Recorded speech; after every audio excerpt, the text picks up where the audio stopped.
Ang programang ito ay rated SPG. Striktong patnubay at gabay ng magulang ang kailangan. Maaaring may masiselang tema, lengguwahe, karahasan, sexual, horror o droga na hindi angkop. Sabi ng mami mo na may kasabot siya. Tayo bang dalawa tinutukoy niya? Hindi ko alam. I am innocent. Narito na nga ating pakabangan bukas, Miyerkules, sa abot kamay na pangarap. Sa wakas ay tuluyan na ngang nahuli itong si Moira dahil sa ginawa dito ni Annalyn. At alam pala dito ni Zoe na may inilagay si Annalyn na isang tracking device upang malaman nila kung si Moira ba ang katagpuin dito ni Zoe. At yun pala ay gusto na nga talagang tapusin ni Zoe itong kasamaan ni Moira dahil sa kanyang nalaman na gusto palang paslangin ni Moira itong si Annalyn at itong si Lynette. Kaya nang sa ganon ay talaga namang sinadya ni Zoe na mahuli itong kanyang ina. At dito rin na galit itong si Moira at kinamumuhian itong kanyang anak na si Zoe dahil sa kanyang ginawa ay nahuli nga siya.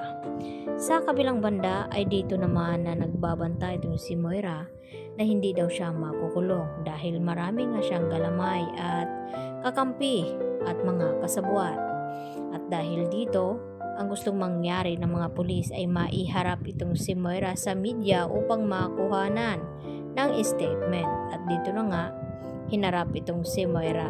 At dito rin na dumalo itong sinaling Susan at itong si Josa at nagbiro pa nga ito na baka hindi si Moira yung nakaharap nila dahil nagtakip nga ito ng mukha at disguise nga ito. At upang makasigurado ay dito lumapit si Giselle kay Moira at tinanggal itong kanyang tabon sa ulo at sa mukha. At galit na galit naman itong si Moira. At dito rin na isiniwalat ni Moira na may mga kasabwat pa nga siyang iba na hindi nila kilala at galamay. At dito rin na masinsina na kinausap ni Carlos, ito si Zoe, kung sino ang tinutukoy ni Moira na kanyang mga kasabwat at sila ba daw ang mga kasabwat na tinutukoy nito. Kaya kinabahan naman ang husto itong si Carlos at Zoe na baka malaman ng lahat na sila ay may kinalaman din sa nangyaring aksidente kay Don Pepe.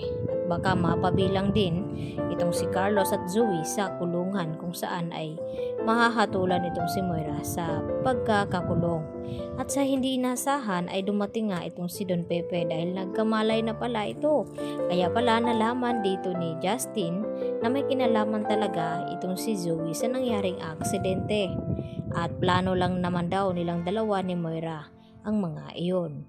Kaya dito naman hinamon ni Zoe itong si Justin na patunayan daw na may kinalaman siya sa nangyaring aksidente. At dito nga na sinabi ni Justin kay Zoe na galit daw itong si Lolo Pepe dahil sa nangyari. Ayun pala ay nagkamalay na pala ang kanilang lolo.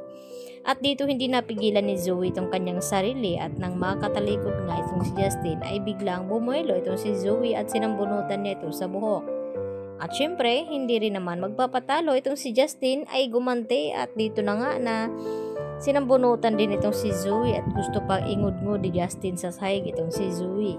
At wala namang nagawa itong si Annalyn dahil sa liit niya ay hindi niya nga maawat itong dalawa. Kaya bukas, aabangan natin kung talagang ito na ang wakas ng kasamaan ni Moira at kung mahatulan na nga ba niya ito.